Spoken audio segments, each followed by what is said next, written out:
ମା ବୁଢୀ ନାକାଣୀ କଳା ପରିଷଦ ଆନୁକୂଲ୍ୟରେ ଦ୍ୱିତୀୟ ବାର୍ଷିକ ଉତ୍ସବ ଖୁବ୍ ଆକର୍ଷଣୀୟ ଢଙ୍ଗରେ ପାଳିତ।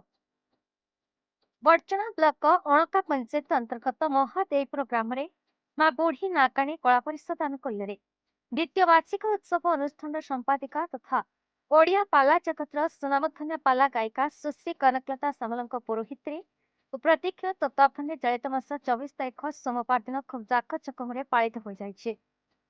ଏ ବାର୍ଷିକ ଉତ୍ସବରେ ବିଭିନ୍ନ କାର୍ଯ୍ୟକ୍ରମ ସନ୍ନିବେଶିତ ହୋଇଥିଲେ ମଧ୍ୟ ବିଧିବଦ୍ଧ ଭାବରେ ଦିବା 2 ଘଟିକା ସମୟରେ ଆରମ୍ଭ ହୋଇ ସର୍ବପ୍ରଥମେ ମା ଭଉଣୀମାନଙ୍କ ମଧ୍ୟରେ ହୁଳହୁଳି, ଶଙ୍ଖଧ୍ୱନି, ପୁରାଣ ଶାସ୍ତ୍ର, ଝୋଟି ଚିତା, ଉଚ୍ଚ ସ୍ୱରରେ କରତାଳି, ସୁଲଳିତ ସ୍ୱରରେ ସୁରଚିତ କବିତା ପାଠ, ବେଦମନ୍ତ୍ର ଉଚ୍ଚାରଣ ଓ ମ୍ୟୁଜିକ୍ ଚେୟାର ଭଳି ପ୍ରତିଯୋଗିତା କରାଯାଇ ସେମାନଙ୍କ ମଧ୍ୟରୁ କୃତି ପ୍ରତିଯୋଗୀଙ୍କୁ ଚୟନ କରାଯାଇଥିଲା।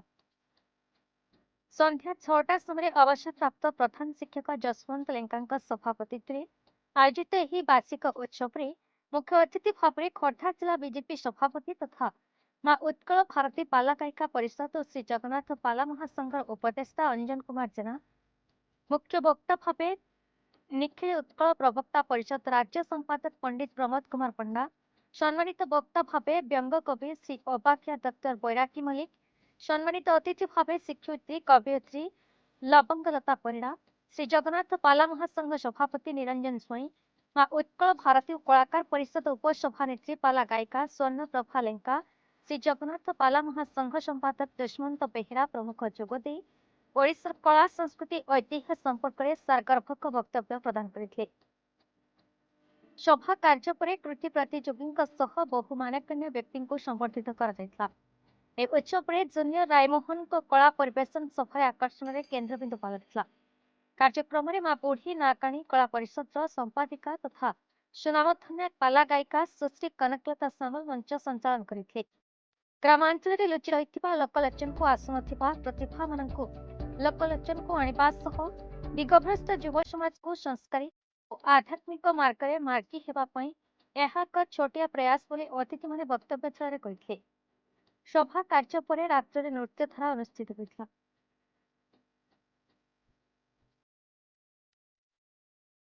ମୁଁ ଅଞ୍ଜନ କୁମାର ଜେନା, ଶ୍ରୀ ଜଗନ୍ନାଥ ପାଲା କଳାକାର ମହାସଂଘ ଏବଂ ଉତ୍କଳ ଭାରତୀ ପାଲା କଳାକାର ମହାସଂଘର ମୁଁ ମୁଖ୍ୟ ଉପଦେଷ୍ଟା ଅଛି ଏବଂ ମାତୃଭୂମି ପବ୍ଲିକ୍ ସ୍କୁଲର ମୁଁ ଅଛି ଫାଉଣ୍ଡର ପ୍ରତିଷ୍ଠାତା ଅଛି। ମା ବୁଢୀ ନାୟକାଣୀ କଳା ପରିଷଦ କୁଲ୍ୟରେ ହଁ, ଯେଉଁ ଦ୍ୱିତୀୟ ବାର୍ଷିକ ଦେଖନ୍ତୁ ଏଇଠି ହୁଳହୁଳି ହଉ ମା ମାନଙ୍କର ଏବଂ ଯେଉଁ ପ୍ରତିଭା ସବୁ ତିଆରି କରାଯାଉଛି ଏଠୁ ନାଚ ଓଡ଼ିଶୀ ଏଇସବୁ କଥା ଯେଉଁ ତିଆରି କରାଯାଉଛି ଭବିଷ୍ୟତ ପିଢ଼ିମାନଙ୍କୁ ଯେଉଁ ଉତ୍ସାହ ଦିଆଯାଉଛି ଏବଂ ସେ ତାର ପ୍ରତିଷ୍ଠାତା ଭାବରେ ଯିଏ କନକ ସାନ ଭଉଣୀ ଅଛନ୍ତି ସେ ଯେଉଁ ପ୍ରୟାସ କରିଛନ୍ତି ଏ ପ୍ରୟାସ ମୁଁ ଭାବୁଛି ଆଗାମୀ ଦିନକୁ ତାହା ନିଶ୍ଚିତ ଭାବରେ ଆପଣମାନେ ଅନୁଭବ କରିବ, ସମାଜ ଅନୁଭବ କରିବ।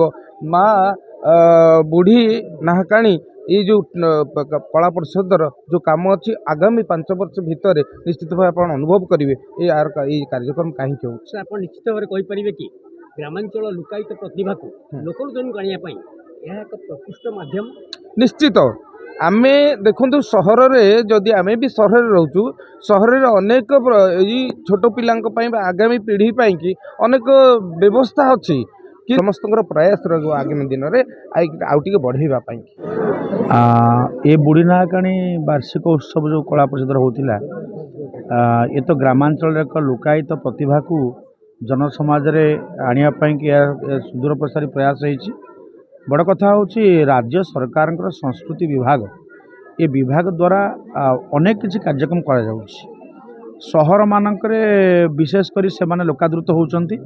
ଆମର ଗ୍ରାମାଞ୍ଚଳର ଯେଉଁ ପ୍ରତିଭା ସେ ପ୍ରତିଭା ସରକାରଙ୍କର ଦୃଷ୍ଟି ଆକର୍ଷଣ ହୋଇପାରୁନି। ମୋର ନିବେଦନ ରାଜ୍ୟ ସରକାରଙ୍କ ସଂସ୍କୃତି ବିଭାଗ, ଲଳିତ କଳା ଏକାଡେମୀ, ସାହିତ୍ୟ ବିଭାଗ ଏମାନେ ଏହି ବିଭାଗ ଦ୍ୱାରା ଏଇ ଯେଉଁ ଗ୍ରାମାଞ୍ଚଳ ଲୁକାୟିତ ପ୍ରତିଭାମାନଙ୍କୁ ସୁଯୋଗ ଦିଆଯାଉ ଏବଂ ଏଠି ଯେଉଁ କଳାକାରମାନେ ଏ ଅନୁଷ୍ଠାନ ତିଆରି ହେଉଛନ୍ତି ଏମାନେ ବହୁତ ବଢ଼ିଆ କଳାକାର, ଏମାନଙ୍କୁ ଲୋକଲୋଚନକୁ ଆଣିବା ନିହାତି ଦରକାର। जय जगन्नाथ, नमस्कार। मु गायिका कनकलता सामल। बणमल्ली बणीरे फुटी जाऊँ तेणु तार बासना को चहटेवा ये मोर छोटिया प्रयास। जेतिक पिला मोर अच्छा मु निज पिला बोली भावे मो पिला माने किपरि टिके आगो को जिवे କଳାର ଉନ୍ନତି ଘଟିବ ଏହା ମୋର ପ୍ରୟାସ ଆଉ କିଛି ମୁଁ ଲବଙ୍ଗଲତା ପରିଡ଼ା ସୁକିନ୍ଦାରୁ ଆସିଛି। ମା ବୁଢ଼ୀନାରାୟଣୀ କଳା ପରିଷଦ ଆନୁକୂଲ୍ୟରେ ଯେଉଁ ଉତ୍ସବ ବାର୍ଷିକ ଉତ୍ସବ ଅନୁଷ୍ଠିତ ହେଉଛି ଆପଣ ସେ ସମ୍ପର୍କରେ କ'ଣ କହିବେ? ଏଇ ପ୍ରାୟ ପ୍ରତ୍ୟେକ ପିଲାଙ୍କ ପାଖରେ କିଛି କିଛି ପ୍ରତିଭା ଲୁକାୟିତ ଅବସ୍ଥାରେ ଅଛି। ଟିକିଏ ଦ୍ୱାର ଖୋଲିଦେଲେ ସେମାନେ ବହୁତ କିଛି କରିପାରିବେ। ଆଉ ସେ ଆମର ପ୍ରାଣ ପ୍ରତିଷ୍ଠାତା ମା ବୁଢ଼ୀନାରାୟଣୀର କନକ ସାମଲ ଯେଉଁ ପ୍ରଚେଷ୍ଟା କରିଛନ୍ତି ସ୍ୱାଗତ ଯୋଗ୍ୟ। ମୁଁ ତାଙ୍କର ମୈତ୍ର ହିସାବରେ ତାଙ୍କର ସବୁବେଳେ ପ୍ରୋତ୍ସାହିତ କରି ଆସୁଛି, ଆସିବି ମଧ୍ୟ। ତାଙ୍କ ସାଙ୍ଗରେ ଅଛି ତାଙ୍କର କାୟା ଆଉ ମୁଁ ତାଙ୍କ ଛାୟା ଖୁସି ସାଉଁଟୁଛନ୍ତି ଆଠାରୁ ଆଉ। ଯାଜପୁରରୁ ଜିଲ୍ଲା ପ୍ରତିନିଧି ଦିଗମ୍ବର ମହାପାତ୍ରଙ୍କ ରିପୋର୍ଟ, BE ନ୍ୟୁଜ୍ ଓଡ଼ିଶା।